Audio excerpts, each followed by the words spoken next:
আপনাদের চাকরি জাতীয়করণ, এটা যেমন মনে করেন ফাইন্যান্স এন্ড প্ল্যানিং মিনিস্ট্রির সাথে কাজ আছে, লেবার মিনিস্ট্রির সাথে কাজ আছে। এটা শুধু আমরা বললে হবে না, আরো মিনিস্ট্রির সাথে নিয়ে, এবং ইতিমধ্যে গতকাল একটা ক্যাবিনেট মিটিং এ মাননীয় মন্ত্রী মহোদয়, আমি লেবার মিনিস্টার, ওখানকার প্রতিমন্ত্রী, প্ল্যানিং এন্ড ফাইন্যান্স মিনিস্ট্রি এবং ওখানকার প্রতিমন্ত্রী আমরা আলোচনা করেছি এই কাজগুলো কিভাবে এগিয়ে নিয়ে যেতে পারে।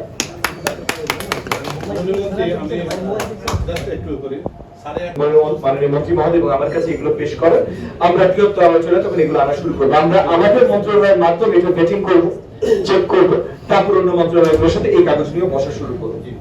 আপনাদের অবসর সুবিধা এবং কল্যাণ ট্রাস্ট নিয়ে যে কথাগুলো আপনাদের নেতৃত্বে ভাই বললেন, সেগুলো এগেন অত্যন্ত আবেগপ্রবণ কথা এবং রেশনের কথা। তো এই মূল্যায়নগুলো আমাদের সঠিক জায়গায় আসতে হবে, করতে হবে। কোনো কিছু আসলে আপনারা অযৌক্তিক পুরোপুরি বলেন না, আপনারা যৌক্তিক কথা বলেছেন, সলিউশন গুলো আরো যৌক্তিকতার সাথে আমাদের সামনে নিয়ে আসতে হবে।